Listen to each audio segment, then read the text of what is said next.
제가 하나 예를 들겠습니다. 어떤 일이 있느냐. 제가 정부에 있을 때입니다. 청와대 정책실장을 할 때 어떤 일이 있었는가 하면 이렇게 보시면 됩니다. 어떤 기업이, 하나의 우리나라의 기업이 조 단위 돈을 어떤 사업에 투자를 하기 위해서 이제 그 공장을 짓겠다고 지금 이제 하는데 그 공장을 짓는데 공유 수면을 일부 매립을 해야 되는 겁니다. 그러니까 환경부에서 공유 수면 매립에 대한 허가는 누가 해주는가 하면 환경부가 해주거든요. 그 환경부가 오케이를 했어요. 환경부가 오케이를 했는데 산자부가 오케이를 안 하는 거예요. 산자부는 협의기구예요. 그러니까 환경부가 그것을 이제 승인해주기 위해서는 산자부의 협의를 받아야 되는데 산자부가 협의 도장을 안 찍어주는 거예요.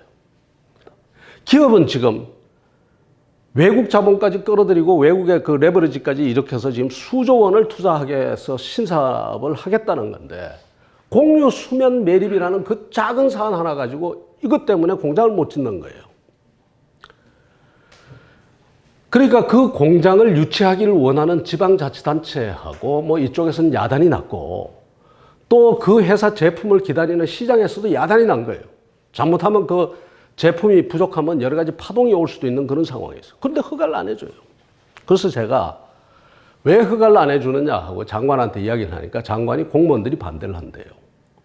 그래서 그 공무원 중에서 가장 대표되는 사람이 누구냐? 누구다? 정책실장이 공무원의 장관 아닌 공무원을 불러서 직접 말하자면 이렇게 이래라 저래라 왜 이유가 뭐냐 묻기가 참 쑥스러워요. 근데 너무나 묻고 싶어서 도대체 무슨 논리로 반대하는지 묻고 싶은 거예요. 내가 그래서 수석한테 이야기를 하지 않고 수석이나 비서관 보고 알아봐라 그러지 않고 제가 불러서 이야기를 좀 해보자.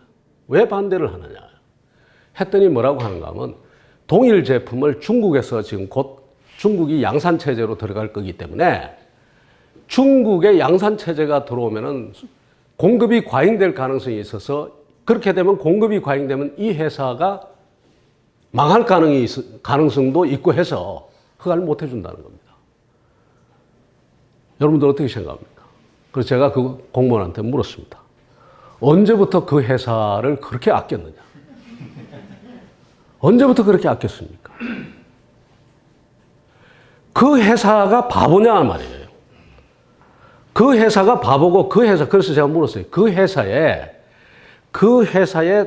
지금 모든 그 필요한 자금을 그 회사가 다 마련해서 가지는 않을 거 아니냐. 그렇다는 거예요. 그럼 누가 하느냐? 외국 자본도 투자하고 그런다는 거예요. 그러면 외국의 투자자들을 포함해서 거기 지금 투자하겠다는 그 기업을 포함해서 그 사람들은 지금 중국 시장의 상황을 모르느냐.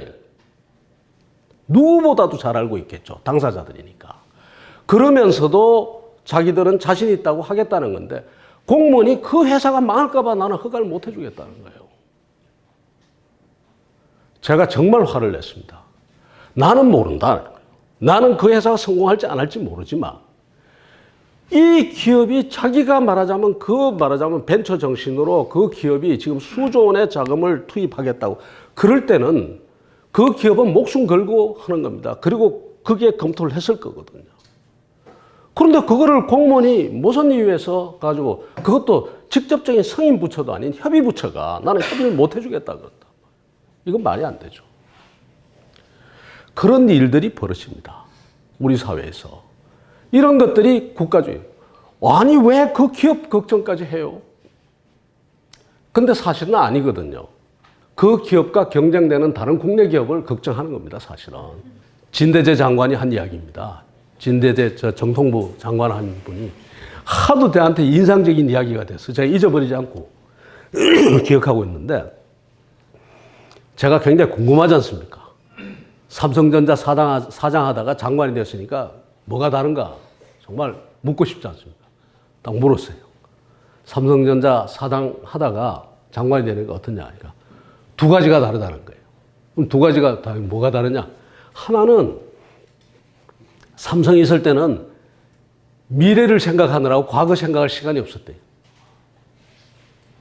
어제 뭐 했지? 그저께 뭘 개발했지? 어떻게 하면 지금 저 경쟁업체들하고 지금 새로운 반도체를 가지고 어떻게 또 그거 고민하느라고 어제 뭐 했는지 다 잊어버렸다. 근데 장관이 돼가지고 와서 관료들 보고 자기 입장을 딱 보니까 과거 생각하느라고 미래 생각할 시간이 없다. 그 왜 그러냐? 워킹데이 250일쯤 되는데 100몇십 일을 누가 나와도 감사를 한다. 감사원에서 감사하고 국회에서 국정감사하고 오라 가라. 국회 가서 하도 화가 나서 계속해서 3년 전, 2년 전 거 당신 말이야 정통부에서 뭐 했냐 물으니까 좀 언짢았겠지. 존경하는 의원님, 그때는 제가 장관 아니었습니다. 이랬다가 반 죽을 뻔했대요. 또 하나 뭐가 다릅니까? 그랬더니 하는 말이 일반 기업체에서는 10가지 일을 하면 9개 시원찮은 거 뭐 이렇게 실패하다가도 하나 대박을 터뜨리면 그 대박 터뜨린 거 가지고 부장도 되고 이사도 되고 사장도 됐다.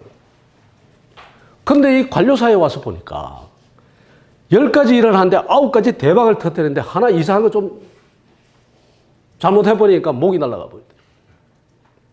이 어마어마한 규모의 벌크선인 저 스텔라 데이지오 같은 게 남대서양에서 그대로 세월호 사건 있고 난 다음에 침몰했지 않습니까? 선원이 그대로 다 죽었습니다. 8명이. 숫자가 작으니까 문제가 안 되는 거지. 근데 그 선원들 얘기가 너무나 무섭지 않습니까? 지금 저는 벌크선을 타고 나가는 사람들이 다 하는 말이 목숨 걸고 나간다는 겁니다. 지금도. 여기에 대해서 우리가 뭘 했죠, 그동안? 국회는 뭘 하고 있고 정부는 뭘 하고 있죠? 해야 될 문제를 의제로 삼지도 않고 거기에 대해서 결정도 안 내리고 무결정, 무의사결정으로 이렇게 나간다. 뿐만 아니라 아까 정부의 국가의 결정이라는 것은 시의적절하게 내려야 되는데 이거 보십시오. 하도 답답해서 참여정부 때 저희들이 전수조사를 해서 센 겁니다, 이게. 공무원 책상 위에서 법안이 작성되기 시작해서 국회를 통과하는 데까지 걸리는 시간이 평균 35개월입니다. 법률이. 이런 국가 체계로 국가주의가 그대로 존속해서 우리 사회 곳곳을 규제하고 곳곳을 내리누르고 한다? 이 국가가 돌아갈 이유가 없는 거죠. 그러니까 잘못됐다는 이야기입니다. 그 어마어마한 그 권력인 것 같지만 그 권력은 네거티브 권력이라는 거예요. 포지티브 권력이 아닌 거예요. 국가를 발전시키고 국가를 끌고 갈 수 있는 권력이 아니라 남을 벌 주고 남을 갖다가 못되게 할 수 있고 그 다음에 처벌할 수 있고 죽일 수 있고 하는 권한을 쥐고 있는 거예요. 그리고 그 권력 앞에 우리가 절절매고 있는 거예요. 불행한 겁니다. 그리고 때로는 그 국가 권력이 그러한 행위를 선별적으로 해요. 선별적으로 하는 거예요. 기업도 어떤 데 하는가 하면 고발 도로인데 망한 기업 무조건 들어가서 기업 망하면 무조건 감옥 갑니다. 거의. 왜? 당연히 고발당하죠. 배임, 횡령 뭐. 그러니 사람들이 전부 권력에 눌려 있는 겁니다. 적폐청산도 마찬가지지. 권력으로서 검찰 권력을 치는데 새로운 검사들을 앞세워서 옛날 가가지고 잘못된 검사들 친다? 그 검찰은 검찰 권력이라는 것은 기본적으로 국가 권력이 약해지고 국가 권력이 합리적으로 행사될 수밖에 없고 우리가 겁날 사람이 검찰 권력 앞에 겁나지 않는 체제가 되면 검찰은 저절로 말하자면 그 검찰은 제대로 된 검찰이 되는 거지. 모든 국민을 잠재적 범죄자로 다 만들어 놓고 그래서 검찰의 눈치를 볼 수밖에 없는 그 체계를 만들어 놓고 검사를 100번을 바꾼다고 해서 그것이 바뀌겠냐. 천사를 갖다 앉혀도 그 천사는 3일 뒤면 부패한단 말이에요. 그렇다면 기본적으로 생각해야 될 것은 뭔가 하면 이 국가주의의 문제, 우리 국가의 권력이 과연 어디까지 가야 되느냐에 대해서 심각한 고민이 있어야 되지 않겠냐. 이거 없어지기 전에는 대한민국의 새로운 어떤 권력의 재편이라든가 그 다음에 정말 우리 공동체와 우리 국가 전체를 위한 권력의 운영이 저는 안 될 것이다 이렇게 보는 겁니다. 그래서 이 문제를 한국 정치를 바로잡는 중대한 하나의 과제 내지는 고민거리로 한번 던져보는 겁니다. 그리고 이 이야기를 사람들이 받아서 좀 많이 해줬으면 좋겠어요. 언론이 해주고 시민사회가 해주고 특히 지식인들이 해주고 그렇게 해줘야 되는 겁니다. 그러니까 저를 포함한 이 말하자면 대한민국 지식인들의 일종의 도덕적 해이. 이것이 이때까지 와서 우리 국가를 이렇게 만들었다고 생각을 합니다. 지금부터라도 이 문제를 놓고서 깊이 고민을 해야 되겠다. 이렇게 생각합니다.